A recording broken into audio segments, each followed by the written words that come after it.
Bonjour à tous et merci de participer au webinaire aujourd'hui. C'est le 25e webinaire que Pallium organise sur des sujets pertinents pour les équipes de soins de santé qui dirigent activement la réponse à COVID-19.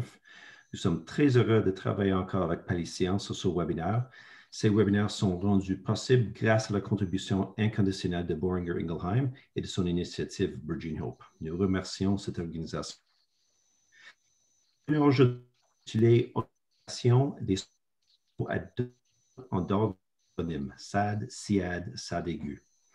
Comme pour les webinaires précédents, nous avons réuni plusieurs experts et chacun d'entre eux nous fera découvrir une série de diapositives et contribuera au dialogue tout au long de ce webinaire. En ce qui concerne le fonctionnement, vos microphones ont été mis en sourdine, mais cela ne signifie pas que nous ne voulons pas vous entendre. Nous aimerions connaître votre avis et vos questions tout au long du webinaire. Vous pouvez vous exprimer en utilisant la fonction Q&A au bas de votre écran. Ce faisant, vous contribuerez à la collecte des connaissances qui seront produites au cours des 60 prochaines minutes. Nous vous en remercions donc à l'avance. Nous collecterons et rassemblerons toutes ces données pour référence future. Cette session est enregistrée et sera disponible sur quelques jours sur le site web pallium.ca et aussi le site web de Paliscience. Alors, déclaration du conflit. Pallium est une organisation nationale à but non lucratif fondée en 2000, basée à Ottawa et financée en partie par Santé Canada. Pallium permet aux organisations de soins de santé, aux professionnels de la santé et aux membres de la communauté d'acquérir les compétences et les outils nécessaires pour offrir des meilleurs soins palliatifs plus rapidement, plus efficacement et avec plus de compassion à tous les Canadiens. Comme j'ai déjà mentionné, ces webinaires sont rendus possibles grâce à la contribution de Boehringer Ingelheim et ils sont partiellement financés par une contribution de Santé Canada.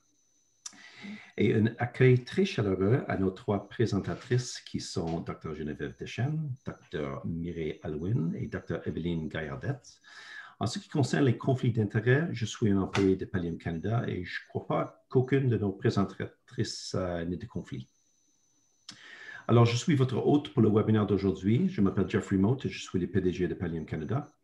Encore une fois, notre modératrice aujourd'hui est le Dr. Geneviève Deschênes et je vais laisser Dr. Deschênes se présenter. Merci, Jeff. Bonjour à tous.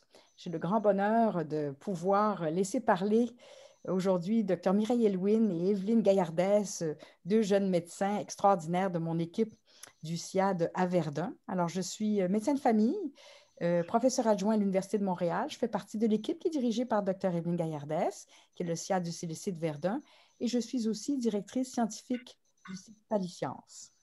Suivante. Et avant de remettre la parole à Dr. Deschênes, je voulais partager quelques nouvelles d'un nouveau cours LEAP de Pallium Canada.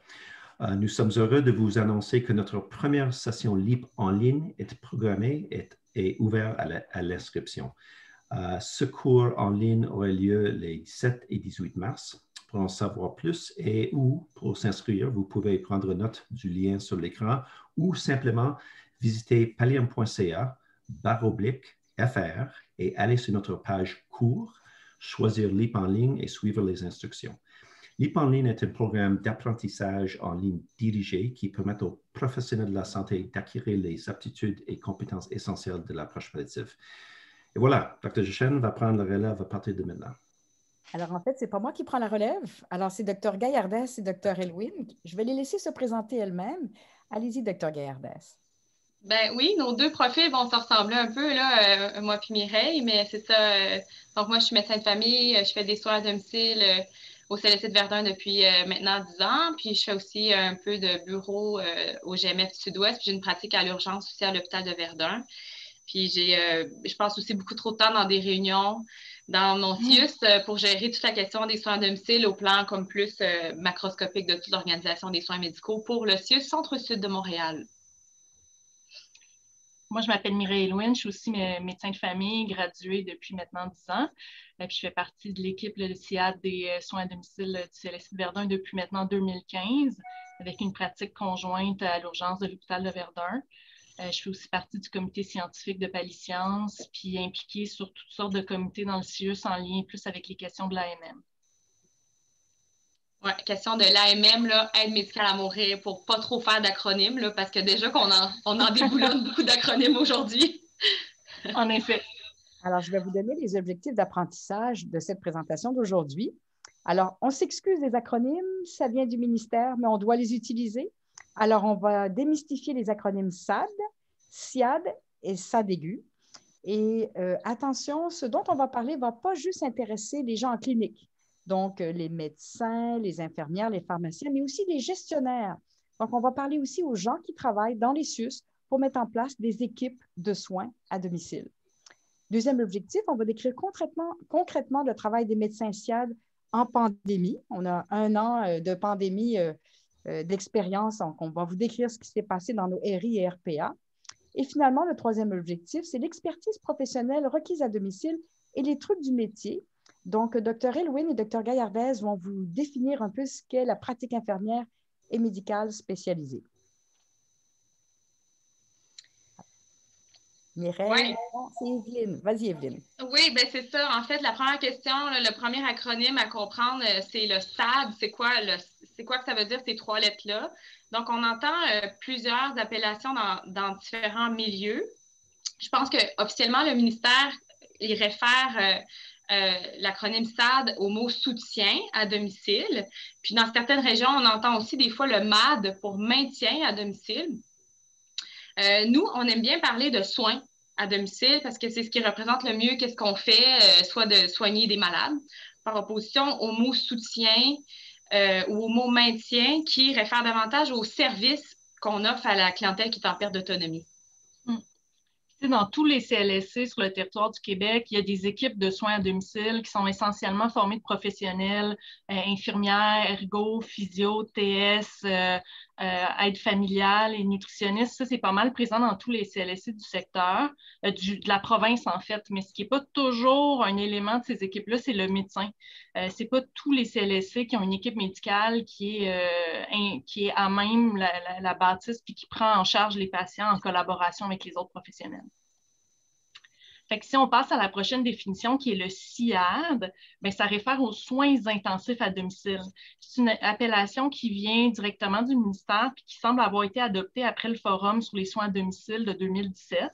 À ce forum-là, il y a eu beaucoup de mise d'emphase, en fait, mis non seulement sur la prise en charge longitudinale de patients avec des problématiques chroniques, mais aussi d'aller traiter les patients puis s'en occuper au moment où ils présentent des conditions aiguës pour éviter des hospitalisations puis des visites à l'urgence.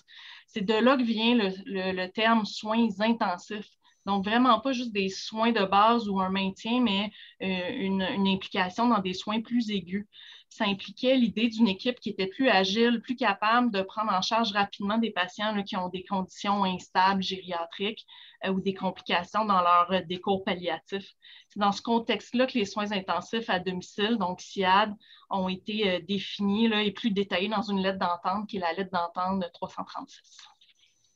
Prochaine. Oui, donc, oui, c'est ça. Est-ce que c'est bon? Je peux continuer, Geneviève? C'est bon? Oui, et tu vas essayer de nous faire ça de façon à ce que même si on n'est pas médecin, on comprenne ce que ça veut dire, cette fameuse lettre. Bonne idée. Donc, quand on la regarde, la lettre d'entente 336, là, il y a les principaux points là, qui sont retrouvés là, devant vous à l'écran. Puis, ça, on résume.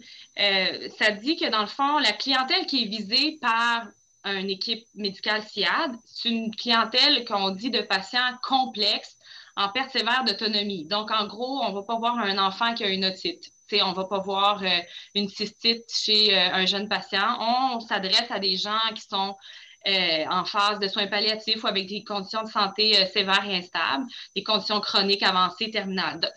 Ça, déjà, ça ne va pas choquer ou étonner personne, cette affirmation-là. C'est déjà pas mal ce que font la plupart des médecins qui font des soins à domicile. Ils s'adressent déjà à cette clientèle-là, donc rien de nouveau.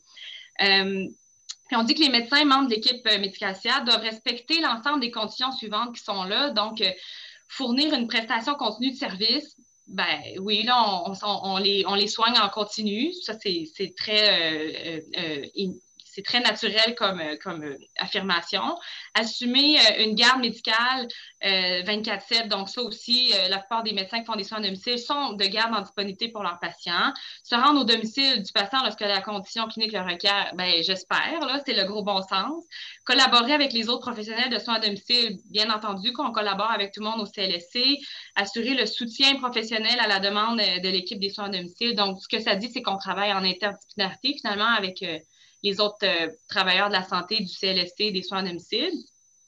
Puis, on désigne un médecin responsable, puis, excusez le point, j'en ai manqué un, mais participer à l'évaluation du programme, y compris les différents indicateurs qui seront mis en place par les instances du CIUS. On pourra en reparler, mais en gros, ça implique pas grand-chose concrètement depuis qu'on est un SIAD nous-mêmes. Il n'y a pas eu d'évaluation particulière à part de s'assurer qu'on fait un bon travail, là, mais il n'y a rien qui nous est tombé dessus comme charge administrative là, supplémentaire. Puis, dernier détail là, qui n'apparaît pas à l'écran devant vous, mais il faut quand même un autre point de la lettre d'entente 336, ça inclut que le médecin qui fait partie d'une équipe SIAD doit s'assurer d'être dans un mode de facturation qui soit à la mixte ou à l'acte. La plupart du temps, CLSC, je pense que la plupart des gens adoptent la mixte, mais je pense que la logique inhérente à ça, c'est de s'assurer finalement qu'il y a un certain débit ou certain volume d'activité qui est fourni, puis on ne veut pas que des médecins aillent faire du tarif horaire en CLSC puis s'occuper de 2 patients par jour, par exemple. Je pense que c'est peut-être ce qui est derrière la logique de la rémunération. Fait qu'en gros, c'est ce qui définit un SIAD, puis je veux vraiment insister sur le fait que c'est rien d'exotique ou d'extraordinaire, vraiment, ce qu'on retrouve dans cette lettre d'entente-là. Ça décrit en fait pas mal déjà le travail que bien des médecins au Québec font dans les équipes de soins à domicile des CLSC. Exactement. Je vais donner la parole au docteur Mireille Elwin pour parler du SAD aigu. Le SAD aigu, en fait, c'est un système qui a été mis en place au CLSC de Verdun. C'est un peu comme la cerise sur le sundae des services qu'on offre à domicile, en fait. Puis nous, on le voit un peu comme notre 100 rendez-vous pour répondre aux urgences de patients avec un profil là, gériatrique sur notre territoire. Puis qui ne sont pas nécessairement les patients qui sont déjà inscrits à notre nom. Puis concrètement, ce que ça a représenté pour nous, ça a été de libérer des infirmières. Donc, c'est 2 infirmières qui sont le cœur du projet de SAD aigu, qui sont des infirmières qui n'ont pas de caseload de patients. Donc, elles, quand elles arrivent le matin, leur journée est complètement vierge ou pratiquement, et elles peuvent répondre aux urgences, aller évaluer plus longuement des patients qui vont moins bien, dans le fond. Puis ces patients-là, il nous arrive beaucoup d'autres intervenants du CLSC qui, par exemple, ont une route très chargée un matin, ils vont faire un changement de pansement d'un patient qui connaissent bien, puis subitement, ce matin-là, bien, le patient va moins bien, il est plus essoufflé, mais cette infirmière-là n'a pas le temps de faire une évaluation complète parce qu'elle a encore 5 autres patients à voir pendant l'avant-midi. Donc, pour éviter d'avoir à envoyer d'emblée des patients comme ça qui vont moins bien à l'urgence, on a mis en place ce service infirmier-là qui va faire la première évaluation, puis qui ensuite communique avec le médecin qui est de garde pour le SAD aigu. Nous, on a décidé que c'était un médecin différent par jour, un médecin qui était déjà sur la route en train de faire des visites, qui pouvait parler à l'infirmière sur place, faire des bilans si nécessaire, commencer un traitement sur place.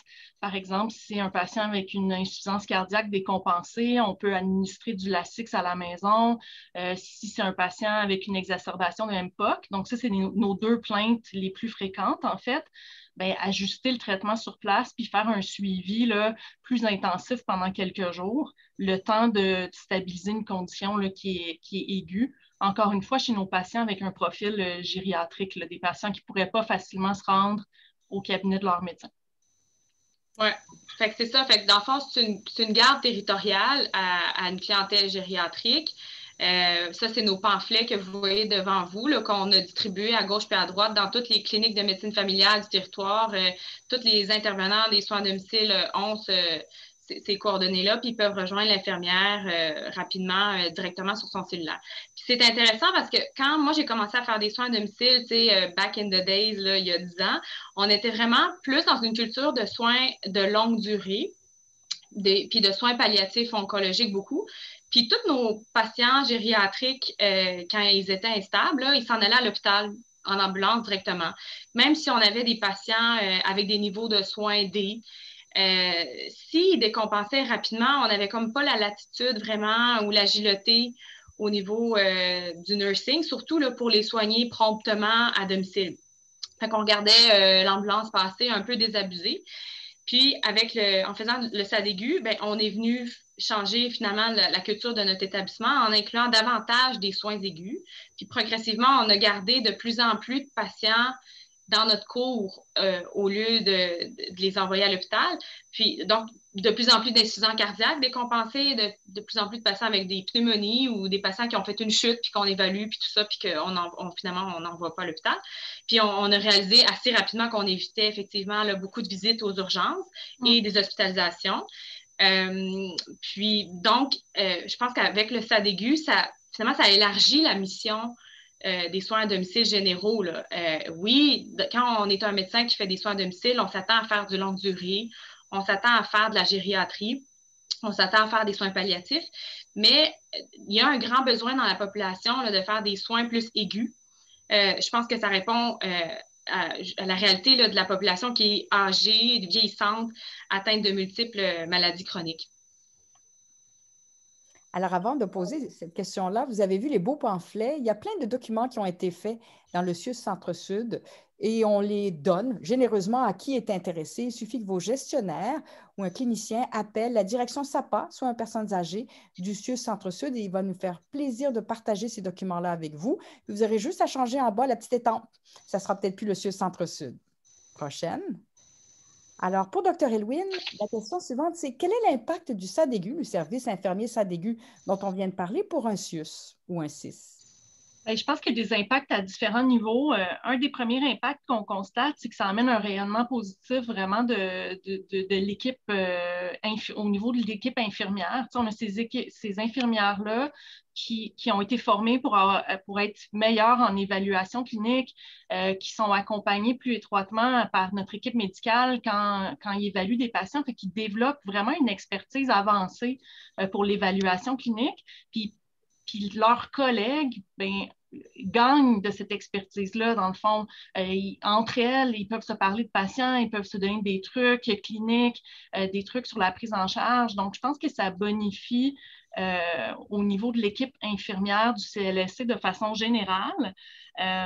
Puis, ça aide aussi à changer le paradigme des soins infirmiers où c'est rendu possible, en fait, de traiter les urgences à domicile. Puis, on évite là, de devoir justement utiliser l'urgence à chaque problématique. Au courant de la première année du SADAIGU, on a fait beaucoup de collectes de données, puis on a réalisé, dans le fond, qu'en un an, dans tous les patients qu'on a pris en charge au SADAIGU, mais il y a 65% de ces patients-là, on a évité une visite à l'urgence et potentiellement une hospitalisation en intervenant à domicile. Fait que ça, je pense que c'est assez significatif à l'échelle organisationnelle puis à l'échelle du CIUS, tant en termes financiers qu'en termes d'occupation de lits à l'hôpital puis d'achalandage au niveau de l'urgence. Puis c'est sûr qu'il y a un avantage positif pour les patients puis leurs familles. Tu sais, les patients qui ont un certain profil gériatrique, des patients qui veulent des soins proportionnés, qui ne sont pas intéressés par des soins intensifs ou très invasifs, gagnent à ce qu'on les aide à domicile, puis qu'on évite les hospitalisations, parce que les hospitalisations viennent avec toutes sortes de complications, que ça soit du déconditionnement parce qu'on a passé 72 heures couché dans une civière à l'urgence, que ça soit du surdiagnostic, que ça soit des complications nosocomiales. Quand on réussit à traiter une condition aiguë dans le domicile du patient, bien, il y a beaucoup de ces complications-là qu'on évite. Je pense que ça augmente la satisfaction des patients puis des familles dans une bonne proportion quand leur désir est justement d'avoir des soins proportionnés dans leur milieu de vie. Alors, avant de poser cette question-ci, juste vous dire que pour les cas de SADAIGU, il y a au moins la moitié des cas où l'évaluation rehaussée de nos excellentes infirmières à domicile nous permet de gérer à distance par téléphone. Mm-hmm. Donc, il ne faut pas croire quand vous êtes de garde au SADAIGU pour une journée et qu'il y a 3 cas de SADAIGU, vous allez faire 3 visites en urgence. C'est loin d'être le cas. La plupart de nos journées de garde de SADAIGU, il y a une visite ou même pas de visite parce que justement, nos infirmières qui sont expérimentées en évaluation de cas complexes, aigus, nous donnent toutes les informations requises pour décider immédiatement du traitement du patient. pour introduire cette question-ci, qui est un peu délicate, juste vous mettre en contexte. Jusque la lettre d'entente 336 et la rémunération mixte à domicile nouvelle, c'était pas mal pénalisant de travailler à domicile pour faire des gros cas comme ceux dont on vous parle. Et là, on est contente. On est content au Québec parce qu'on a en fait des outils où on ne pénalise plus le médecin GMF qui décide d'aller travailler à domicile ou le médecin du CLSC qui décide de travailler à domicile. Donc, si vous trouvez qu'on parle trop d'argent, ce n'est pas du tout dans cette optique-là. C'est dans l'optique que, enfin, la pratique médicale à domicile est reconnue au Québec. Donc, je vous cède la parole, mesdames, pour vous nous donner les avantages pour les médecins d'être un SIAD et pourquoi les médecins voudraient devenir un SIAD. Oui, c'est ça, parce qu'effectivement, il y a certains avantages là, pour un médecin d'être un SIAD, puis il y a un avantage au niveau de la facturation, puis je vais en parler juste rapidement parce que c'est une question qui revient souvent. Premièrement, c'est ça, il y a des forfaits quotidiens là, qui sont octroyés pour assurer le service de soins intensifs à domicile qu'ils appellent. Puis il y a aussi le forfait de prise en charge qui est admissible automatiquement. Donc, pour ceux et celles parmi vous qui écoutez, qui font du bureau, par exemple, puis qui inscrivent des patients, souvent, il y a un forfait de prise en charge qui est difficile à obtenir, là, qui est référé. Il faut que le patient soit référé par le guichet d'accès au médecin de famille. Puis donc, souvent, on doit faire des entourloupettes bureaucratiques pour y avoir accès. Mais bref, quand on prend en charge un patient en soins à domicile, on obtient le forfait de prise en charge automatiquement là, sans qu'il soit référé par le guichet d'accès au médecin de famille, le GAMF. Ça, c'est la photo suivante, là, Stéphanie, qui va nous le... Ouais. Le supplément, là, le montant qui est écrit là, c'est l'équivalent du forfait de prise en charge qu'on voit au bureau à peu près. Là. Puis la réalité des soins à domicile aussi, c'est que souvent le patient est pris en charge rapidement par un médecin à domicile, parfois en urgence. Fait que, puis on n'avait jamais le temps finalement d'avoir notre référence du guichet pour obtenir ce fameux montant forfaitaire-là. Fait que, bref, ça l'a simplifié comme beaucoup de choses au niveau de la rémunération puis de la bureaucratie, cet aspect-là. Ensuite, il y a la possibilité de se prévaloir de la tarification bonifiée, qui est le deuxième point de cette photo-là qu'on voit en bas. Donc, ce que ça dit, c'est que le médecin qui est au cabinet puis qui a déjà un certain nombre de patients, mais qu'il n'y a pas, parce qu'on sait au cabinet, tu me corrigeras, docteur Dechaine, si je me trompe, là, mais à partir de 500 patients inscrits, on passe à une tarification bonifiée quand on facture à l'acte au cabinet. Bon. Oui. Mais le médecin de famille qui a une pratique lourde avec des patients à domicile dans un SIAD, puis qui n'a pas pu inscrire autant de patients au bureau parce qu'il y en a plein les bras avec tout plein d'autres patients malades à domicile, mais il peut quand même se faire prévaloir de la tarification bonifiée s'il atteint, par exemple, là, je pense que ça prend quand même un minimum de 350. Mais bref, on allège un peu le fardeau du médecin de famille au cabinet s'il fait son effort de garde à domicile. Et ça peut quand même être quelque chose d'intéressant. Il faut juste en faire la demande au comité paritaire. Puis, il y a comme un accommodement qui est fait pour le médecin SIAD pour qu'il puisse avoir accès à cette tarification-là bonifiée quand il fait du bureau. Puis, je pense que c'était pas mal ça que je vais vous dire pour les avantages là, pour un médecin d'être SIAD. On peut aussi peut-être faire mention que un médecin SIAD qui travaille dans un GMF aussi, là, ben, ses patients inscrits sont pondérés à 12 pour 1 au niveau du nombre total de patients suivis pour un GMF. Ça aussi, c'est des choses qui donnent un peu le tournis, là, mais on sait que les GMF sont subventionnés proportionnellement au nombre de patients qui suivent. Donc, un gros GMF qui suit 20 000 patients va avoir plus de subventions du gouvernement. Un petit GMF qui en suit moins va avoir moins de subventions. Mais nos patients SIAD compte 12 pour 1 pour le GMF. Donc, ça fait juste en sorte qu'on a plus de soutien infirmières, pharmaciens, etc., un plus gros budget pour le GMF. Fait que ça, c'est intéressant. Et d'un point de vue plus organisationnel, c'est sûr que la désignation SIAD peut quand même donner un levier intéressant là, pour pouvoir aller chercher un peu plus de support au niveau du CIUS. Maintenant, chaque CIUS a le mandat d'avoir une ou deux équipes SIAD sur le terrain. Donc, les équipes qui veulent une nomination SIAD peuvent profiter de cette obligation-là pour s'assurer d'avoir le bon support clérical, d'avoir une bonne équipe là, qui va pouvoir leur permettre justement d'être efficace une fois que le SIAD est en activité. Parfait. Suivante.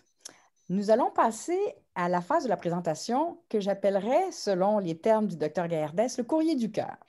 Le courrier du cœur, c'est qu'il y a des questions en rafale que je vais donner à nos deux conférencières qui viennent de gens sur le terrain. Pas juste des médecins, des infirmières, des gestionnaires. Depuis plusieurs années, notre équipe à Verdun, on mentor d'autres équipes dans les CLSC et aussi en dehors des CLSC qui désirent faire des soins intensifs à domicile. Donc, je vais adresser ces questions-là l'une après l'autre. Ça va sembler désordonné, mais pas du tout. On vous a rassemblé dans notre courrier du cœur les questions qui revenaient le plus souvent lorsque les gens nous appelaient ou nous écrivaient. Alors, on va commencer par, en ce qui concerne le SIAD, nous ne l'avions pas considéré jusqu'à maintenant, car on croyait que c'était trop intensif. Le mot intensif a fait peur aux gens qui mélangeaient avec les soins intensifs des hôpitaux, ce qui n'a pas rapport du tout. Nous pensions que c'était trop compliqué et on pensait surtout qu'il fallait absolument faire des visites à domicile dans les 24 heures partout sur le territoire. Alors, mesdames, quelle serait votre réponse à cette question-là? Bien, je pense que le premier élément, c'est de dire que la garde 24/7 qui est exigée là, dans la lettre d'entente 336, ça se veut une garde en disponibilité, donc une garde téléphonique principalement. Les visites d'urgence, on les fait en grande majorité, presque exclusivement là, du lundi au vendredi, sur les heures ordinaires de visite, dans le fond, puis rarement la fin de semaine.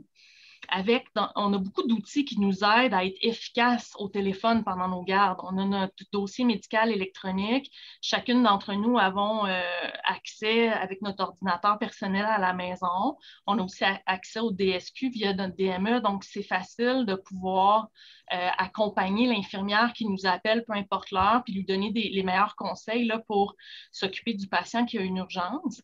Puis, évidemment, si notre patient qui décompense le soir, la nuit, on n'a pas un diagnostic clair, on a besoin d'un plateau technique, c'est un patient qui a un niveau de soins A ou B, mais on n'a pas une obligation à tout prix de traiter le patient à domicile si ce qu'il a besoin, c'est une visite à l'urgence. Donc, il n'y a pas une obligation à tout prix faire un traitement à domicile. Puis la majorité de nos appels, dans la réalité, c'est beaucoup pour nos patients de soins palliatifs pour lesquels on a déjà mis en place à la maison des médicaments en cas d'urgence. Puis dans le fond, le besoin est plus un besoin de coaching de l'infirmière sur place qui, elle, devra donner de la médication, installer une sonde urinaire. Donc, c'est vraiment plus l'aspect coaching qui fait qu'on est appelé le soir et la nuit, beaucoup moins que des urgences nouvelles qui n'avaient pas été anticipées. Excellent. Voilà. Oui. Alors, Evelyne? Oui, bien c'est ça. Moi, ça me peine beaucoup de lire là, que des médecins se découragent de former un SIAD par crainte de devoir faire des visites le soir, la nuit ou la fin de semaine, parce que ça veut dire qu'ils ont été mal conseillés, qu'on les a même découragés. Pourtant, la population québécoise vieillissante a vraiment besoin plus que jamais de ces médecins à domicile. Puis, les gardes en communauté, il y a une raison pour laquelle elles ne sont pas très occupées de toutes sortes d'urgences qui sonnent sur notre téléphone toute la nuit. La raison est fort simple, c'est que dans le fond, il y a très peu d'infirmières qui sont de garde le soir et la nuit. À Montréal, les infirmières de garde après 22 heures, c'est les infirmières des soins palliatifs. Là. À Montréal, on appelle la garde infirmière médicale associée la GIMA, qui est de garde pour la clientèle enregistrée, donc les patients avec des pronostics de moins de 3 mois pour la plupart. Fait qu'il y a une grande proportion de nos patients avec des pronostics, une grande proportion de nos patients qui n'est pas couvert par le service de soins infirmiers palliatifs la nuit. Là. Et donc, concrètement, mais ça fait qu'on reçoit moins d'appels à cause de ça, mais c'est, à mon sens, très dommage. Là. Moi, je rêve d'avoir une infirmière de garde au CLSC 24/7, mais bref, les gardes ne sont pas extrêmement occupés à cause de cette raison-là, finalement. Après, Alors, une autre question qui a un peu rapport avec la précédente. Nos équipes infirmières, et surtout cette année, avec la pandémie, se sont déstabilisées. Nous sommes rendus dans la couverture à avoir de plus en plus des infirmières d'agences privées de soins à domicile et rien n'indique que les infirmières vont pouvoir, surtout celles qui viennent des agences et qui n'appartiennent pas à l'établissement, prendre plus que le minimum absolu de responsabilité. Comment on peut travailler dans ce contexte-là? Oui, bien c'est vrai que d'avoir une équipe médicale qui fait des soins à domicile, qui est basée en CLSC, c'est un cadeau empoisonné pour les infirmières parce que oui, on les aide là, avec des cas lourds et complexes qui requièrent absolument qu'un médecin traitant soit au dossier. Est-ce qu'on ne pourrait pas s'imaginer que des patients, par exemple, soient hospitalisés sans médecin. Là. Fait que c'est le même parallèle qu'on peut faire pour les soins à domicile. Mais d'autre part, on génère, nous, les médecins, une pluie d'ordonnances, des prises de sang, des monitorings de signes vitaux. C'est absolument vrai que la présence des médecins, ça alourdit le fardeau des soins à domicile parce que, bon, c'est sûr, avec le médecin, on clarifie le diagnostic, le pronostic, la trajectoire de soins. Puis là, à la demande des patients puis des familles, bien, finalement, on se retrouve à faire des soins qui sont moins hospitaliers, plus proportionnels, des soins moins invasifs. Donc, tout ça, ça revient à ajouter beaucoup de ces soins-là qui sont dans la cour des soins à domicile jusqu'à la fin de vie. Donc, bien entendu, le SAD en prend de plus en plus sur ses épaules à cause de nous, là, les méchants docteurs. Puis, à mon avis, l'implication des médecins dans les soins à domicile, ça amène une plus grande prise en charge à domicile de patients instables. Sans médecin disponible, les infirmières font le 911. Fait que ça, on est là, puis qu'on est disponible, puis qu'on offre un support constant, puis qu'elles nous appellent, les infirmières, au lieu d'appeler le 911, ben c'est sûr qu'à ce moment-là, on garde les clients dans notre cour, on garde les patients à domicile au lieu de les transférer, puis ça génère évidemment beaucoup plus de travail. Donc, elles n'ont pas tort, les infirmières, de nous craindre dans un sens. Ouais. Puis la pénurie des infirmières à domicile, ça fait mal partout, puis je pense qu'on voit là, avec le délestage qui a été fait dans les derniers mois qu'il commence à être vraiment temps que nos gestionnaires, nos décideurs comprennent que les soins à domicile, c'est une priorité, qu'il faut que les infirmières, elles restent aux soins à domicile parce que c'est en vase communiquant directement avec l'urgence puis l'hospitalisation. Donc, les meilleurs soins qu'on est capable d'offrir à domicile, avec une équipe forte d'infirmières, de médecins puis des autres professionnels, le moins nos hôpitaux puis nos urgences de proximité vont être débordés. Fait que c'est sûr qu'il faut que ça devienne un enjeu prioritaire. Puis il faut qu'on soit capable de recruter, mais aussi de retenir le personnel. Et il faut que ça soit une ambiance de travail qui mise sur la collaboration étroite avec l'équipe médicale puis l'équipe infirmière pour qu'elles soient plus satisfaites de leur travail. Puis je pense que certainement, il doit y avoir une satisfaction du fait de pouvoir offrir des soins à domicile sans avoir toujours à appeler le 911 quand il y a une urgence puis à se sentir un peu démunis face à nos patients qui vont moins bien. Fait que je pense que notre travail de collaboration aide à ce niveau-là. Puis, tu sais, on fait face à des situations qui ne sont pas faciles, des patients qui décèdent à domicile, des situations qui ne vont pas toujours comme on l'a planifié. Je pense que c'est important qu'on soit capable de travailler ensemble, de partager les mêmes espaces de travail, de se croiser, de débriefer quand on a eu des situations difficiles, puis de se féliciter quand ça a bien été. Tout ça, ça va contribuer à valoriser le travail qu'on fait à domicile de collaboration. Puis ça va aussi contribuer à retenir le personnel qui va être intéressé à continuer à travailler dans une équipe dynamique, puis de continuer à faire une différence pour les patients, pour qu'ils puissent rester dans leur milieu de vie, parce que veut pas, c'est le désir de beaucoup de nos patients. En fait, c'est intéressant ce que vous dites, Dr. Elwin, parce qu'on a probablement moins de problèmes de rétention d'infirmières, entre autres parce qu'on fait des visites conjointes. Donc, on fait ausculter les souffles, on fait examiner les acides, les épanchements. Il y a comme un transfert de connaissances du côté médical à infirmière, mais attention, il l'a aussi dans l'autre sens.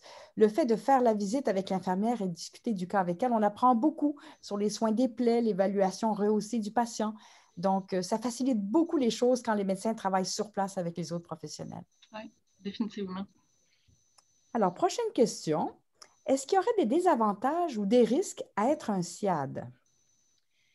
Alors, je vais m'aventurer à fournir une réponse, puis je veux juste aussi en même temps rappeler, je pense que ça fait déjà une demi-heure que notre webinaire est enclenché, puis on n'a pas passé à travers le tiers, fait qu'on va essayer de se mettre en mode un petit peu plus accéléré si on veut passer au travers, je pense, parce qu'on a eu beaucoup de questions.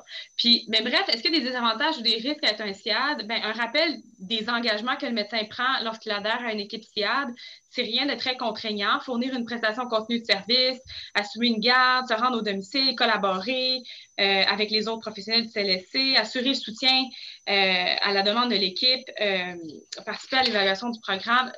En gros, je suis convaincue que la majorité des médecins qui assistent à la présentation en ce moment font déjà tout ça. Il n'y a rien de vraiment nouveau par rapport à ce qui se fait déjà dans la plupart des milieux. Le seul bémol que je vois, c'est à la prochaine photo, je pense, Stéphanie, où les différents indicateurs mis en place par le CIUS, là, quand on parle de ça, à mon sens, à moi, il n'y a pas d'indicateurs qui sont fournis. C'est des données, c'est une notion qui nous semble toujours inconnue. Donc, nous, on est un SIAD chez nous depuis 2018, puis il n'y a eu aucun indicateur de mis en place dans notre CIUS. Est-ce qu'il y aura un risque que les CIUS se mettent à nous exiger là, des atteintes d'objectifs complètement irréalistes qui feraient fuir les médecins? Moi, j'ai plutôt espoir, là, au contraire, que si des indicateurs sont élaborés puis que les objectifs ne seraient pas atteints, par exemple, que ça serait justement un levier pour justifier plus de recrutement de médecins dans les équipes médicales, plus de support clérical. Je pense que le principe, c'est que l'équipe médicale, de concert avec le CIUS, doit travailler ensemble pour répondre aux besoins de la population d'ATIP. Puis dans la lettre d'entente aussi, on peut lire que l'établissement transmet au comité paritaire la demande d'adhésion des membres de l'équipe SIAD et le nombre de patients annuels inscrits, mais il n'y a pas de notion qu'il y a un nombre minimal de patients ou qu'il pourrait avoir une pénalité quelconque s'il n'y a pas un nombre rempli. Je pense que c'est plus dans un concept de voir est-ce qu'il y a une bonne proportion de la population qui reçoit les services qui le nécessitent, mais pas tant dans un optique là, de surveillance. De surveillance, voilà. Ouais, ça, c'était à la prochaine photo aussi, Stéphanie, où on voyait, oui, c'est ça. Ah non, désolé, j'ai inventé ça. Peut-être que j'ai inventé. Ah oui, c'est ça. Le nombre de patients inscrits qui doit être quelque chose de fourni, mais que je ne pense pas qu'on devrait s'inquiéter avec ça. Du tout. Alors, prochaine question pour Dr. Elwin. Quelles seraient les exigences pour démarrer un SIAD dans un territoire de CLSC? Les seuls prérequis là, qui sont indiqués dans la lettre d'entente 336, c'est d'être une équipe de médecins qui est basée en CLSC, qui offre une garde en disponibilité 24/7 pour leurs patients et qui facture en mode mix ou à l'acte. Donc, il n'y a nulle part, là, on retrouve des quotas ou une notion de garde qui s'étend au-delà des patients qui sont inscrits là, par les médecins qui sont membres de l'équipe. On parle toujours là, on ne parle pas d'une garde territoriale. Donc, fait, concrètement, les médecins qui souhaiteraient devenir un SIAD, en fait, il faut qu'ils fassent part de leur désir au DSP, puis qu'ils souscrivent à un engagement au moyen du formulaire que vous voyez en ligne, puis qui doit être envoyé au comité paritaire. Comme ça emmène une rémunération qui est bonifiée, il y a une limite de forfait de 12 par territoire. Donc, dans le fond, le but de ça, on pense qu'il y a une certaine cohésion là, dans les médecins sur un territoire pour s'assurer qu'il n'y ait pas 15 SIAD dans un territoire et juste un dans un autre. Mais ce n'est pas nécessairement un reflet de la réalité de toutes les régions. Puis je pense que c'est quelque chose qui va être appelé à changer, puis il va y avoir des SIAD bien établis là, dans la province du Québec. On sait que la lettre d'entente aussi, elle a été amendée là, en décembre 2019. Je pense que c'est important d'en parler rapidement. Là, dans la dernière version de la lettre d'entente de décembre 2019, il y a eu 2 changements là, majeurs qui ont été apportés, comme illustrés en ce moment. Donc, ça dit que chaque CIS ou CIUS est responsable d'établir la répartition des équipes médicales sur son territoire, puis il y a un nombre maximal de forfaits qui est accordé, puis la répartition doit être approuvée par le comité paritaire, puis donc 6 forfaits maximum par équipe médicale.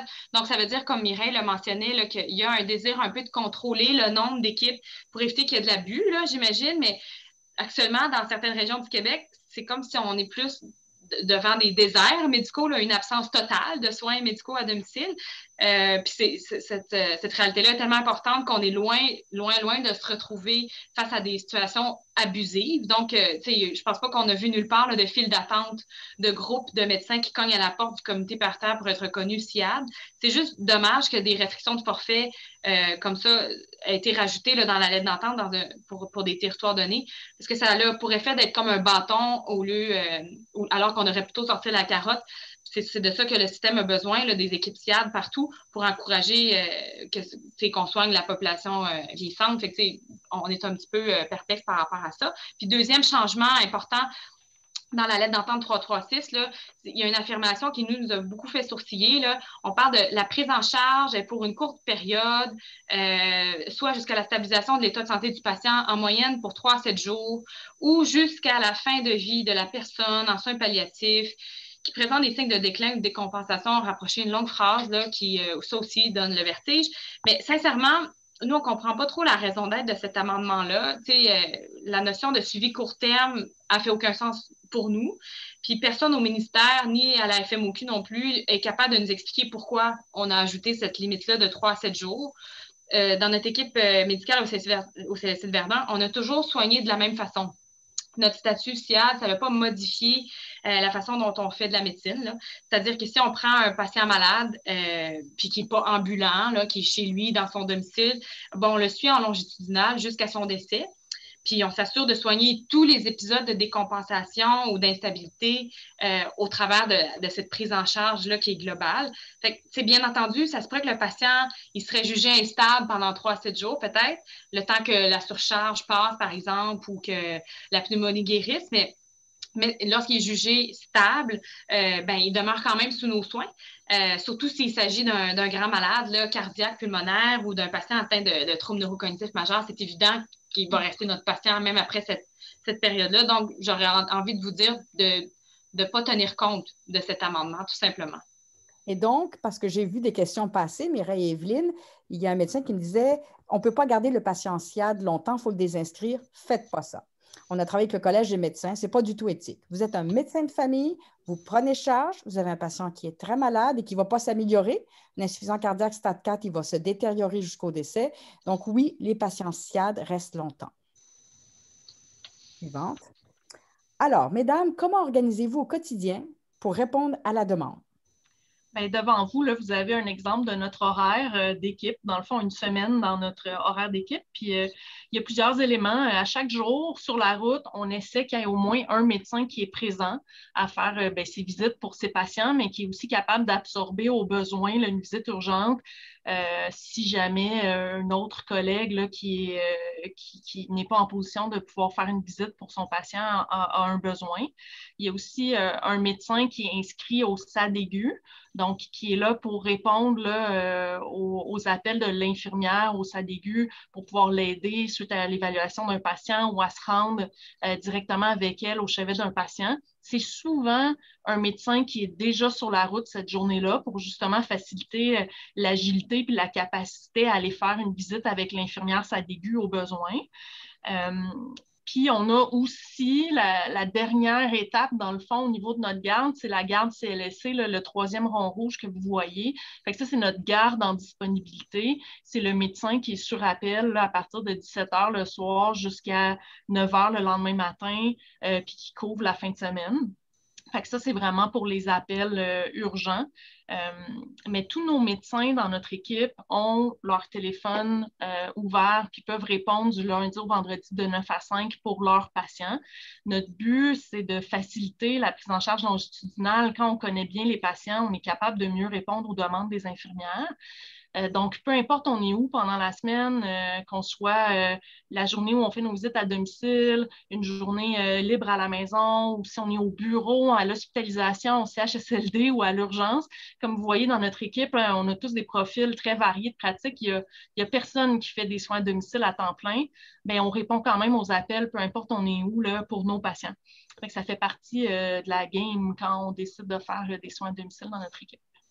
C'est un peu comme ça qu'on s'organise. Ça répond à une question que j'ai vue passer où un médecin se disait « Oui, mais qu'est-ce que je fais avec mes docteurs qui font de l'hôpital, qui font de l'urgence? Est-ce que je dois leur donner des cas plus légers parce qu'ils ne sont pas là une semaine sur 2, une semaine sur 3? » Alors donc, tu viens d'y répondre. L'équipe va compenser. Exactement. Mais nous, on fonctionne avec notre groupe message texte. Là. Donc, si moi, je suis à l'urgence, je ne suis pas en position de pouvoir répondre à l'infirmière de façon adéquate pour le bien du patient, bien, je peux envoyer un message à mes collègues en disant qui peut m'aider aujourd'hui. Est-ce que quelqu'un est disponible pour prendre un appel parce que moi, je suis incapable? Puis, comme on est une équipe de maintenant 12 médecins, bien, on est capable de s'aider, puis chacun notre tour, on s'entraide, on fait des visites pour une qui n'est pas présente. Donc, ça, c'est essentiel. On a un horaire établi, mais on n'a pas une structure rigide, puis l'entraide est de mise pour réussir à être agile, puis à pouvoir demeurer sain et être capable de faire le reste de notre pratique sans être trop stressé, mais bien s'occuper de nos patients. Oui. Alors, Oui, ben c'est ça. À la question comment on s'organise, là, parce que on a aussi, bien évidemment, de nombreuses demandes de prise en charge médicale qui sont moins urgentes. Puis avec le vieillissement de la population, les maladies chroniques, la perte d'autonomie, on dirait que la demande est infinie. Je ne sais pas si le son est correct, ça va bien. Oui, j'entendais un peu gricher. Oui. Puis malgré qu'on soit une grosse équipe médicale, là, tantôt Mireille, tu disais qu'on était 12, on est un équivalent temps plein de 2,5 ou 3, là, dépendamment des saisons, des grossesses et tout. Mais on a toujours plus d'une centaine de patients qui sont sur notre liste d'attente. C'est vraiment fou. Mais comment on se démêle tout ça? Bien, on se fie aux intervenants des soins à domicile pour nous aider à déterminer c'est qui est le plus urgent à voir en premier. On essaie de prioriser du mieux qu'on peut. En général, les demandes qui arrivent de l'oncologie, par exemple, pour des soins pâles, sont vues en dedans d'une semaine la plupart du temps. Les patients qui présentent des épisodes aigus qu'on voit là, sur le fly via le SAD aigu, ben, sont effectivement aussi vus promptement. Mais pour ceux qui ne sont pas clairement urgents, ben, on demande aux infirmières de nous aider à prioriser leur cas en réfléchissant, entre autres, à la question suivante. Seriez-vous étonné si votre patient mourrait cette année? Puis en général, ça nous donne un indice de vulnérabilité. Là. Oui, il faudrait comme le mettre en priorité, ce patient-là, pour aller le voir. Puis une autre façon aussi de nous organiser au quotidien à répondre à la demande qui est infinie et lourde, c'est, j'aimerais ajouter qu'il y a une des façons qu'on a trouvées, nous, c'est de travailler en interdisciplinarité avec les pharmaciens. Notre équipe médicale, là, oui, on est basé en CLSC, on fait néanmoins partie d'un GMF, puis donc notre GMF a des infirmières de liaison, on a pharmaciens GMF, on a des ordonnances collectives qui sont utilisées par les infirmières GMF, puis tout ça, c'est autant d'outils là, qui nous permettent d'être efficaces, bien organisés. Puis ça va donc régulièrement m'arriver là, de demander de l'aide du pharmacien GMF dans un dossier pour faire de la déprescription, par exemple, ou du titrage de certains médicaments. Puis ce sont des ressources vraiment fantastiques là, qui nous rendent plus performants. Avant de passer au support secrétarial, il y a plein de questions qui vont sur est-ce qu'on peut inscrire un patient au SIAD s'il n'y a pas besoin de la garde 24 heures? Nous, c'est tous des cas qui sont inscrits à la garde parce qu'ils ne vont pas bien, ils sont malades, c'est des maladies chroniques. Hein? Est-ce que la réponse est bonne? Ben oui, pourquoi ne pas l'inscrire à la garde 24 heures? Moi, je les ai inscrits tous, mais c'est vrai que, tu sais, dans le fond, concrètement, puis ça, il y a une question sur ça un peu plus tard, sur qui on peut inscrire à la garde 24 heures, là, mais ça ne nuit pas, en tout cas. On continue. Question sur les secrétaires, très important. Le support secrétarial de base du service du soin à domicile d'un CLSC, est-ce que ça suffit? Ben non, vraiment pas. Ça, c'est sûr que non, parce qu'une équipe médicale SIAD ou SAD tout court, là, en tout cas, une équipe qui pédale là, comme la nôtre, nous, on voit des centaines de patients par année. L'année passée, on a vu 1200 patients, des nouveaux cas tous les jours. Puis il y a un énorme travail clérical là, qui est fait en parallèle du travail clinique pour que tout fonctionne. Fait que chez nous, on a 2 secrétaires médicales à temps plein pour notre équipe. C'est vraiment pas un luxe du tout. Là. On fait plein de prescriptions urgentes, entre autres pour des demandes d'oxygène à domicile, les demandes de transfert de lit en maison de soins palliatifs, par exemple, ou tous nos bilans sanguins. Des fois, on remplit des niveaux de soins, puis ils en ont besoin d'une copie à la résidence. C'est super compliqué tout le temps. Donc, vraiment, c'est pas du tout un luxe d'avoir 2 secrétaire médical à temps plein pour une équipe comme la nôtre. Moi, j'ai déjà créé un document de 10 pages là, qui résumait les tâches de nos secrétaires médicales, fait que j'en ai vraiment long à dire. Elles aident, entre autres, avec la planification des visites à domicile qui sont faites conjointement avec l'infirmière pivot. L'horaire de nos stagiaires, moi, les secrétaires m'aident avec l'horaire des externes, l'horaire des résidents, parce que nous, on a toujours 2 résidents stagiaires à chaque mois chez nous. Puis donc, l'autre chose qu'elles font au quotidien, c'est vraiment d'ouvrir des dossiers urgents, d'importer tout ce qu'il y a du DSQ, le mettre dans notre dossier, puis d'avoir les coordonnées de la pharmacie, les coordonnées des proches aidants, pour que, dans le fond, tout soit prêt, puis qu'on puisse travailler rapidement quand on se déplace chez un patient qu'on connaît, ni dev ni dada. Bon, moi, on ouvre notre dossier, puis tout est là. On l'a déjà dit un peu plus tôt, là, mais avant de signer un engagement avec le CIUS pour être désigné comme une équipe SIAD, il faut vraiment saisir l'opportunité puis exiger d'avoir une équipe, d'avoir des secrétaires médicaux, c'est-à-dire, c'est la seule façon, je pense, qu'on peut s'assurer d'être efficace, mais de pouvoir soigner un grand volume de patients. On continue en rafale, le temps passe. Les médecins SIAD, est-ce qu'ils doivent toujours faire des visites à domicile des patients inconnus, surtout quand c'est à grande distance et qu'on n'a pas beaucoup de temps?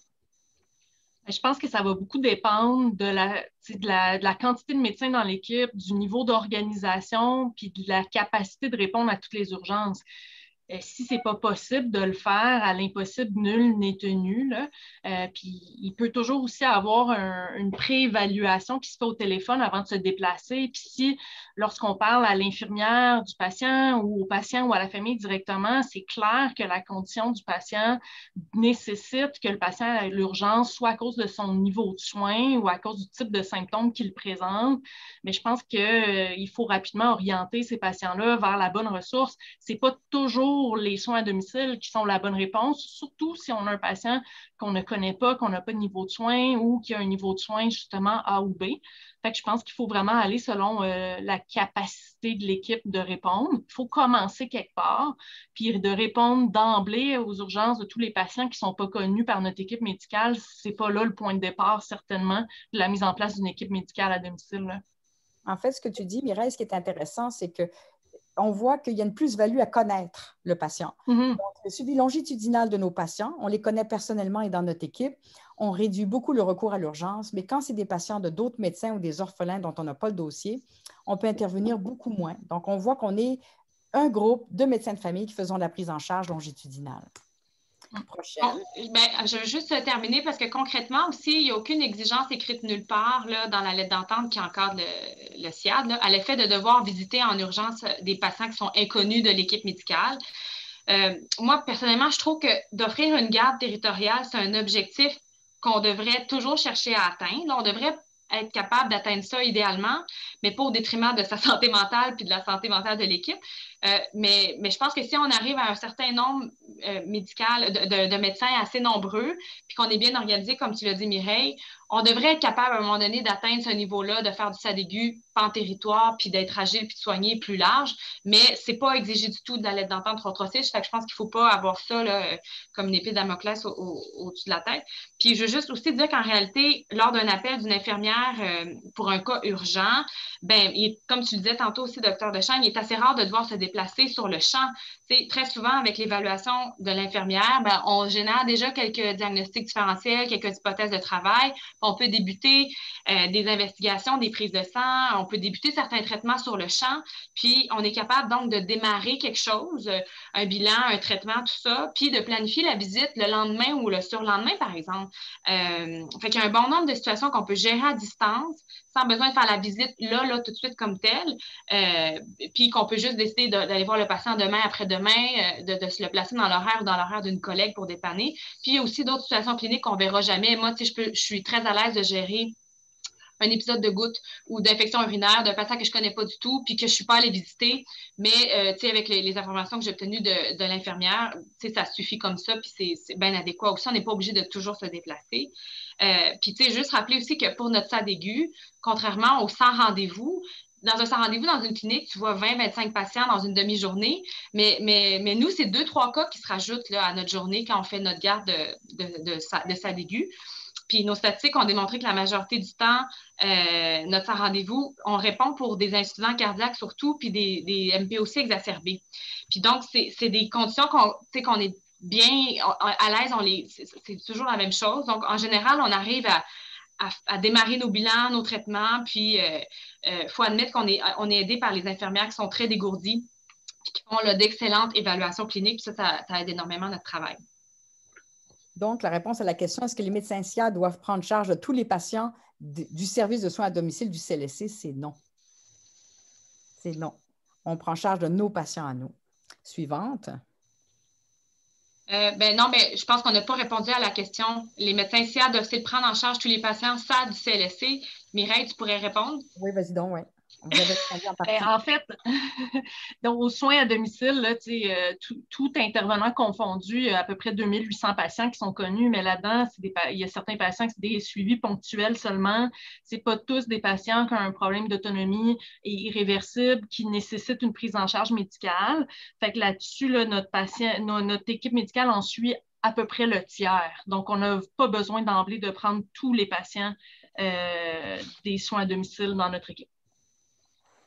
C'est ça. Dans le fond, je pense que le mandat d'une équipe SIAD, c'est pas de prendre en charge en bloc tous les patients d'un SAD, CLSC, mais de prioriser les patients qui sont lourds, qui ont eu plusieurs hospices, qui semblent être possiblement dans leur dernière année de vie, comme on le mentionnait tantôt. Donc, c'est ça. Fait que les quelques chiffres là, qui peuvent donner un peu des idées de référence. Nous, on travaille dans un RLS, réseau local de soins, qui comprend 150 000 personnes. Puis, le SAD suit 2800 patients environ. Notre équipe médicale a vu 1200 patients l'année passée. Fait que, ça peut donner peut-être quelques références de chiffres là, comme ça. J'ai 3 questions qui reviennent sur la même chose. C'est qu'est-ce que vous faites avec les médecins de famille? Vous avez vu ou aidé à distance un patient au SAD aigu? Et là, ces gens-là ont un médecin de famille. Est-ce que vous prenez charge du patient ou pas? Bien, c'est ça. Fait un cas de SAD aigu, par exemple, qui est vu par un médecin de notre équipe, est-ce que je l'inscris, est-ce que je le garde? J'aurais envie de faire le parallèle avec le sans rendez-vous. Quand vous faites du sans rendez-vous, ça arrive que le patient, bien, vous décidez que vous l'inscrivez puis vous allez le suivre. Alors que d'autres fois, vous allez juste dépanner le patient sans rendez-vous, vous ne le reverrez plus jamais. Fait que c'est pareil, finalement, avec notre service de SAD aigu, qui est notre sans rendez-vous. Nous, on n'a jamais rien imposé là, aux médecins de notre équipe par rapport à ça. Chaque médecin inscrit ou suit le nombre de patients qu'il sent capable de gérer. Fait qu'il n'y a pas d'obligation, ça c'est clair. Ça dépend de la situation clinique. Il y a quand même beaucoup de patients qu'on va dépanner ponctuellement, qui vont retourner ensuite aux soins de leur médecin de famille au bureau par la suite. Puis il y a des patients aussi qu'on découvre finalement que c'est des grands malades, des grands consommateurs d'hospitalisation, puis que régulièrement, ces patients vont être pris en charge à ce moment-là par un médecin de notre équipe via un épisode de soins aigus, puis il va rester finalement dans notre pôle de patients suite à ça. Mais il n'y a pas de règle absolue, puis je pense qu'ultimement, l'important, c'est que le bon patient soit suivi, reçoive le bon soin au bon moment au bon endroit. Parfait. Le temps file, puis qu'on va passer à la prochaine, Stéphanie. Est-ce que le médecin SIAD vole la clientèle des GMF? Ça, c'est Dr Godin qui était très inquiet lors des négociations de la lettre d'entente 336. Qu'est-ce qu'il y en est de l'assiduité? Ce qui est clair, c'est que la première ligne est archi débordée. Les guichets d'accès sont pleins de patients en attente d'un médecin de famille. Sur notre territoire, il y a plein de médecins de famille qui prennent leur retraite, donc de plus en plus d'orphelins. Donc, à mon sens, je ne vois pas vraiment un gros enjeu si les patients répondent aux critères pour être pris à domicile à cause qu'ils ont une perte d'autonomie sévère et irréversible, puis qu'il faut les voir à la maison, mais je pense qu'ils doivent avoir le meilleur service adaptés à leur situation clinique. Après, les médecins en GMF, en général, sont contents là, de nous référer les patients qui ne peuvent plus suivre puis qui n'ont plus la capacité de venir les voir. Maintenant, pour la question de l'assiduité, les patients qu'on voit dans un contexte de SAD aigu puis qu'on inscrit à la RAMQ comme étant SIAD, dans le fond, temporairement, mais sans les prendre en charge à notre nom. En principe, c'est pas supposé changer l'assiduité pour le patient qui est en GMF. Excellent. Oui, c'est ça. Je veux juste dire qu'on fait partie d'une communauté médicale où tout le monde s'entraide. Quand moi, je vois un patient à domicile, je vérifie si mon patient il y a un médecin de famille. Puis je vais communiquer avec le médecin de famille, là, soit au téléphone ou une communication écrite. Puis je vais dire, j'ai vu ton patient, il y a ci, ça. Qu'est-ce que tu veux que je fasse? Veux-tu que je le prenne en charge? Veux-tu qu'on le suive conjointement? La grande majorité du temps, là, si ce n'est pas 100% du temps, le médecin de famille au bureau, il va nous supplier de prendre en charge son patient à domicile, puis il va nous remercier de le faire. Puis comme sinon, d'autres fois, on peut le suivre conjointement aussi. Mais au moins, ce que je sais, c'est que mon équipe, l'équipe du CLSC, fournit la garde 24/7 pour ce patient-là, fournit les soins plus aigus, va fournir les soins palliatifs, qui sont des aspects qui sont moins évidents à gérer, dans le fond, pour le médecin qui est en cabinet, puis qui est peut-être moins habitué avec tous ces aspects-là des soins à domicile. Puis, tu sais, moi, j'aimerais aussi, je pense qu'on l'a déjà dit, mais notre équipe SIAD a fait partie d'un GMF. Puis, la différence, un GMF, ça suit une clientèle inscrite, mais nous, on fonctionne plus en mode territorial. Un CLSC, ça répond à une population de son territoire et non pas à une clientèle inscrite. Là. Il y a comme des notions qui sont un petit peu différentes. Il va nous rester le temps pour une seule question. On va passer à la prochaine. Comment s'assurer que l'organisation accepte d'inscrire au 24/7 les patients suivis à domicile par les médecins?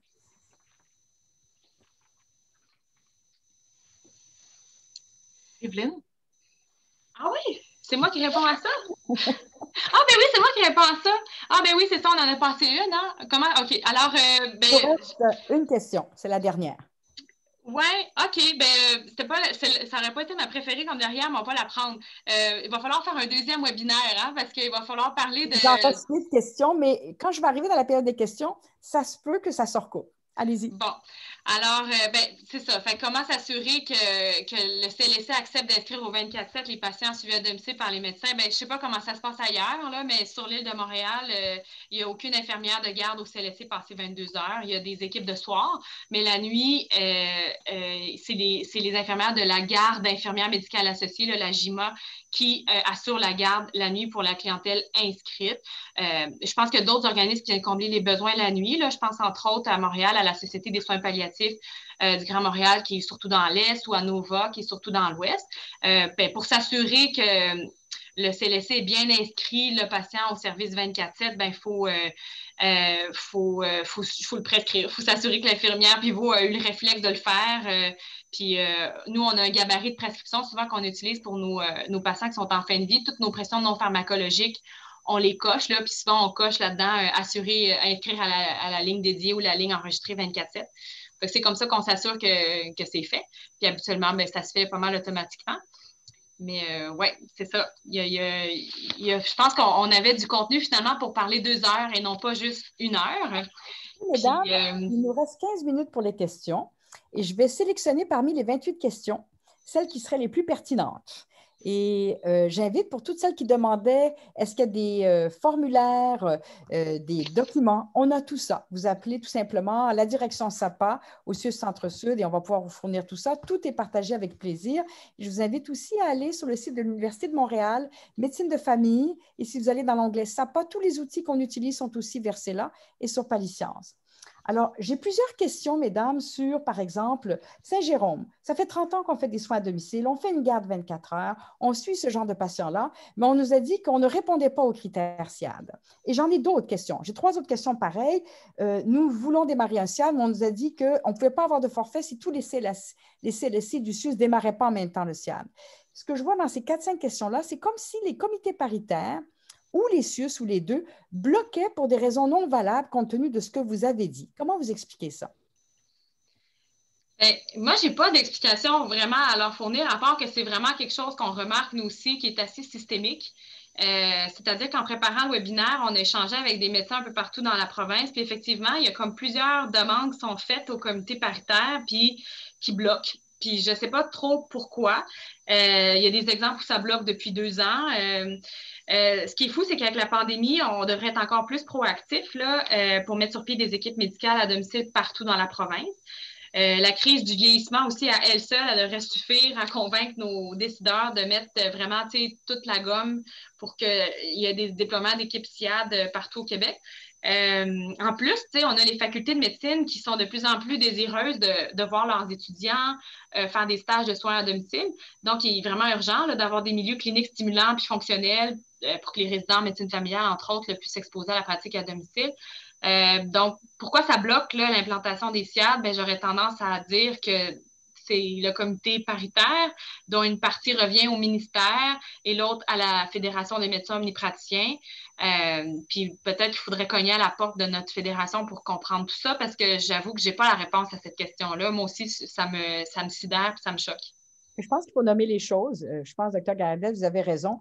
La refonte de la lettre 336 qui mettait des obstacles au lieu de faciliter la vie démontre qu'à la fois au ministère, sans aucune gêne, hein, la direction de la première ligne, la direction des soins aux personnes âgées est contre, fait obstacle à la pratique médicale à domicile sous toutes ses formes, y compris les SIAD. Mais on a aussi notre fédération et je crois que peut-être que le ministère n'a pas le choix. S'ils veulent s'entendre avec notre fédération et avec Dr. Godin, ils sont probablement obligés de passer par là. Donc, il y a de la politique. Moi, ce que je vous invite à faire, c'est ce que Dr. Gayardes a dit, c'est que faites pression au moins sur votre syndicat. Vous ne pouvez pas faire pression sur le ministère, mais ne vous laissez pas bloquer. Suite à la présentation qu'on vient d'avoir, si ça fait 30 ans que vous faites une garde 24/7 pour vos patients à domicile, vous devriez être SIAD depuis le début. Puis, ce n'est pas vrai qu'il faut attendre que tous les CLSC deviennent SIAD en même temps. Au contraire, vous commencez un SIAD à 2 médecins, puis on augmente à 4. Tout ça se fait progressivement.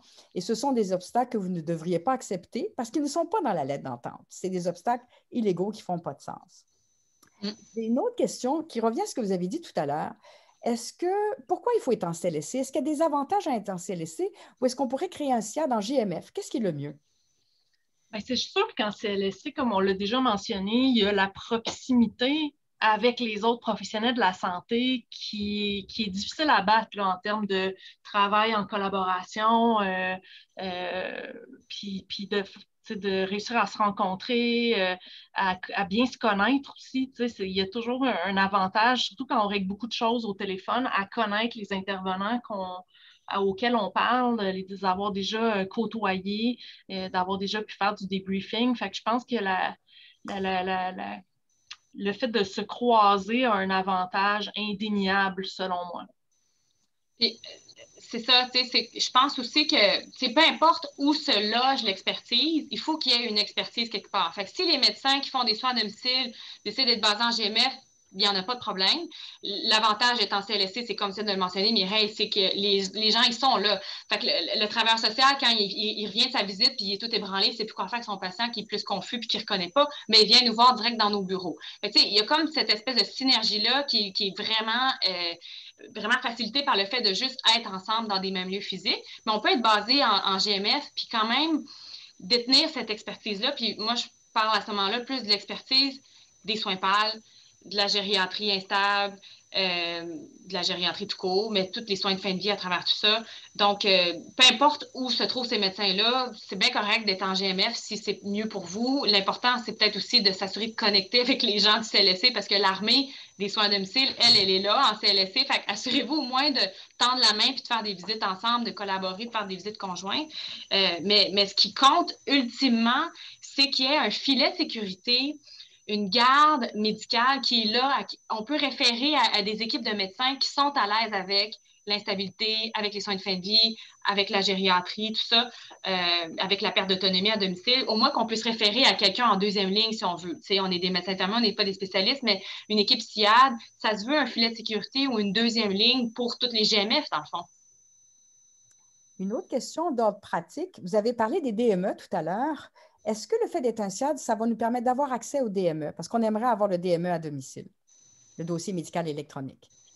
Bien, moi, je ne suis pas une très grande professionnelle de cette question-là, mais j'aurais envie de dire que la façon la plus facile, je pense, d'avoir un DME, c'est d'être un GMF, il me semble. Là.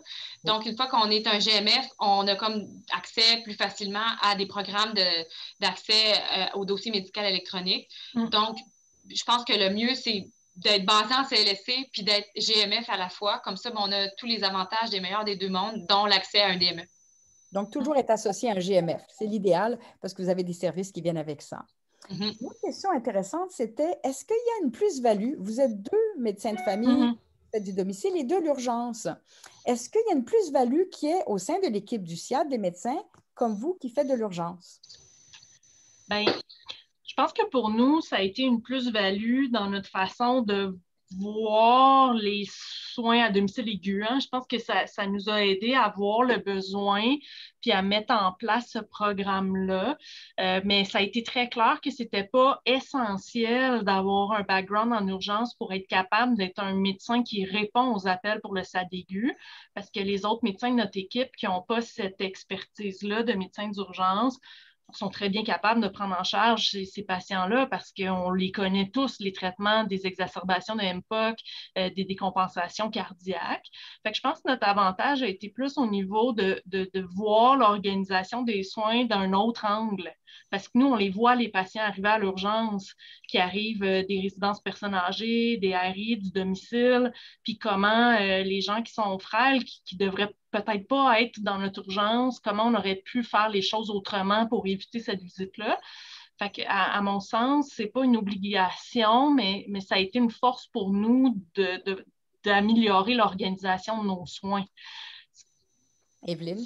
Oui, c'est sûr que, tu sais, moi, ce que je trouve, c'est que ce qu'on fait, c'est tellement difficile, c'est tellement complexe, il y a tellement de tout là-dedans que je trouve que c'est quand même pas une mauvaise idée d'avoir des médecins de plusieurs horizons différents pour former une bonne équipe. Parce que moi, je suis pas tellement bonne avec des syndromes gériatriques, je suis pas tellement bonne pour évaluer l'aptitude.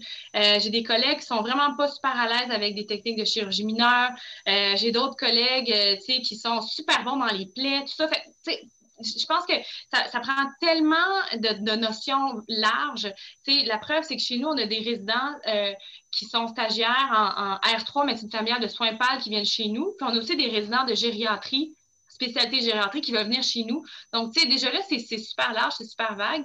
Fait que je pense que c'est bon d'avoir des médecins qui ont dans leur bagage personnel un petit peu plus de médecine, par exemple, aiguë, d'hospice ou d'urgence, mélangé à ça des médecins qui sont habitués avec de la gériatrie, puis des suivis de maladies chroniques, puis pour former un bon melting pot où finalement on s'entraide, puis on se parle de nos cas ensemble et tout. Fait que je pense que c'est ça qui est intéressant.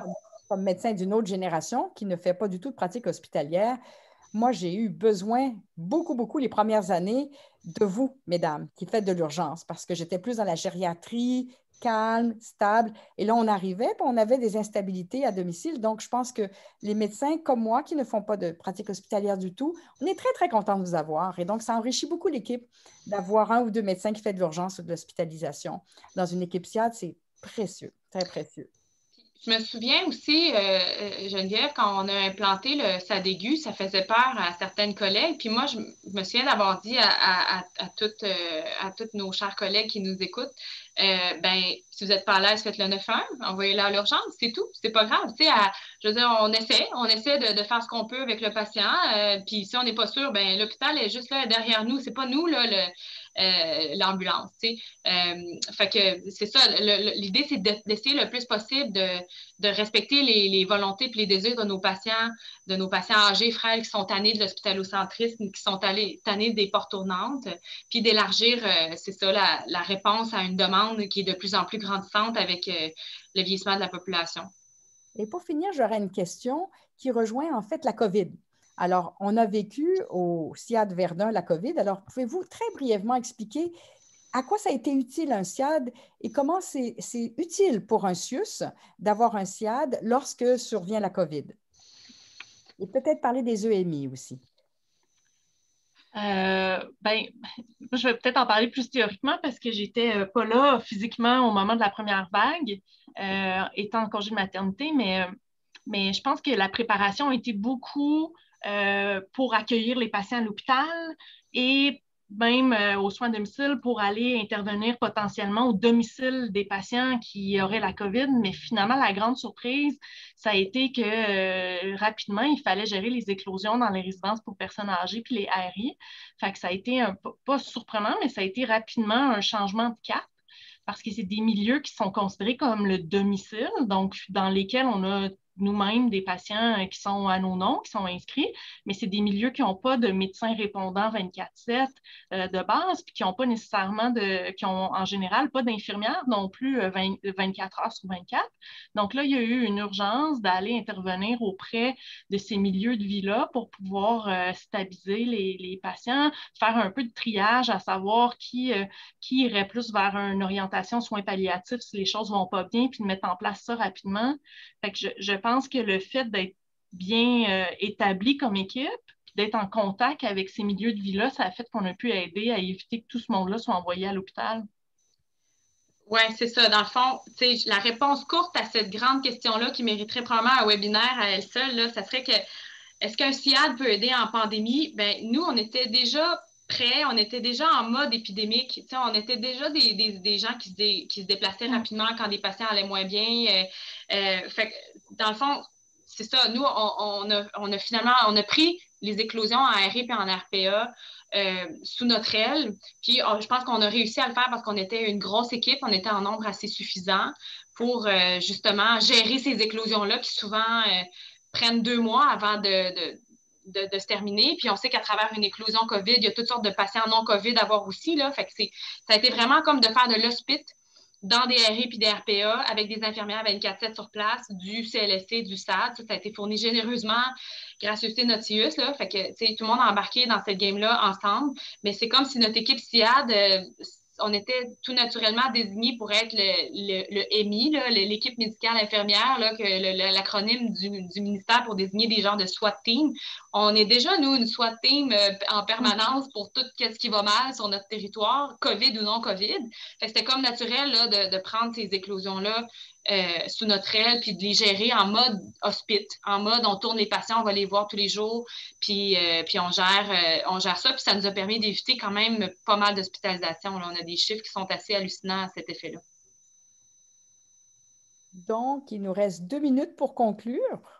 on aurait eu plusieurs autres questions et je n'ai pas réussi à vous poser toutes les questions qui nous sont arrivées par le chat et par questions et réponses. Merci beaucoup, Dr. Elwin. Merci beaucoup, Dr. Gaillardès, pour cette présentation. Juste au nombre de questions que j'ai vues, je pense que ça a suscité beaucoup, beaucoup d'intérêt. Je voudrais juste conclure pour vous dire que vous faites un travail extraordinaire, toutes les deux. C'est un plaisir de voir des jeunes médecins dynamiques qui donnent le goût. Et ce que je vois dans les messages que je reçois et que j'ai vus tout au long de votre présentation, c'est que vous êtes nombreux et nombreuses, médecins jeunes et moins jeunes, à vouloir faire cette pratique. On a parlé des obstacles. Je pense qu'il faut arrêter de travailler tout seul dans son coin. Il faut se mettre ensemble. Je pense que notre fédération, pour ce qui est des soins médicaux à domicile, ne nous représente pas bien. Elle ne nous supporte pas bien. Puis demandez-le, gênez-vous pas parce que en bout de ligne, ce n'est pas pour vous, c'est pour les patients qui ne veulent plus et qui n'ont pas besoin de retourner à l'hôpital et à l'urgence lorsqu'on peut les soigner à la maison. Puis la même chose du côté de vos CIUS. Invitez-les à communiquer avec nos gestionnaires au CIUS Centre-Sud qui nous supportent énormément, qui font un excellent travail depuis une dizaine d'années. Et puis, ne stressez pas sur les algorithmes et les abréviations. Le SAD aigu infirmier va suivre après. Vous commencez par un service SIAD, tout simplement. Et puis, si jamais vous avez des difficultés, bien, vous pouvez communiquer individuellement avec nous si vous avez vraiment tout essayé, puis on verra si on peut vous aider. Je ne sais pas si Dr. Elwin et Dr. Gaillardès, vous avez un mot de la fin? Ben, moi, j'aimerais ça qu'on passe vite les take-home messages, peut-être les 2 petites slides des quelques points à retenir, là, même s'il y en a qu'on a vraiment passé par-dessus complètement. Là. Mais bon. En attendant d'avoir les slides, parce que ça peut être long pour Stéphanie. Donc, le SAD aigu, ça réfère, le SAD, SAD, ça réfère au programme du CLSC, mais ça ne comprend pas toujours les médecins. Le SAD aigu, c'est une appellation maison pour un service infirmier d'urgence. Une équipe médicale SIAD, c'est une équipe médicale, habituellement en CLSC, mais elle pourrait être en GMF, qui a souscrit à la lettre d'entente 336. L'équipe médicale SIAD travaille en collaboration étroite avec le personnel des soins à domicile du CLSC, mais aussi des RI et des RPA du territoire, dans le but d'éviter les hospitalisations. L'équipe médicale SIAD complète le travail du médecin en GMF. Il n'y a pas de compétition, il y a une magnifique complémentarité. Et elle offre une garde 24 heures, ce qui n'est malheureusement pas possible pour la grande majorité des GMF. L'équipe médicale SIAD joue le rôle des EMI, des SWAT teams, vous venez d'en parler, lors des éclosions de COVID. Et l'avantage, c'est quand il n'y aura plus de COVID, de continuer à s'occuper des patients non COVID qui sont malheureusement terriblement négligés ces temps-ci. Et pour finir, c'est grâce à des équipes médicales à domicile fortes, comme les SIAD, bien organisées et efficaces, qu'on va pouvoir faire face au tsunami gris qu'on vit actuellement au Québec et sauver notre système de santé qui s'effondre justement et principalement parce qu'il n'y a pas de prise en charge à domicile des gens avec des conditions chroniques sévères. Voilà. Puis peut-être, je voudrais aussi terminer en disant que c'est ça, on avait prévu, là, malheureusement, on a manqué de temps, mais parler abondamment, très largement de RI, de RPA aussi, là, des patients qui vivent dans des milieux de vie, de ressources intermédiaires, des résidences privées pour aînés. On n'a pas pu en parler, on a manqué de temps. On aurait voulu parler aussi un peu plus de gestion de COVID, pandémie et tout.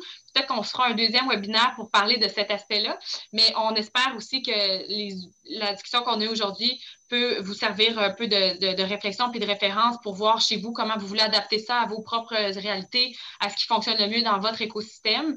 Vraiment, là, je parle en mon nom, mais je suis sûre que Mireille est d'accord avec moi, puis Dr. Dechaine aussi, mais vous pouvez tout le temps nous déranger pour ces questions-là parce que ça nous fait tellement plaisir. Puis je pense que notre souhait le plus grand, c'est de voir notre population avoir des bons soins. Fait qu'ici, on peut s'entraider dans cet objectif-là. On va toujours être content de le faire. Là, ça va nous faire plaisir. Vous nous dérangez jamais. Jamais. Vous laissez des messages téléphoniques, vous allez par courriel. On mentor de nombreuses équipes dans le territoire. On est inspiré de d'autres de vos équipes. Alors, ne vous gênez pas pour vous nous contacter. Donc, écoutez, on a terminé. 17h17. Merci à tous et désolé pour tous ceux qui ont posé des questions auxquelles on n'a pas eu le temps de répondre. Au revoir. Au revoir.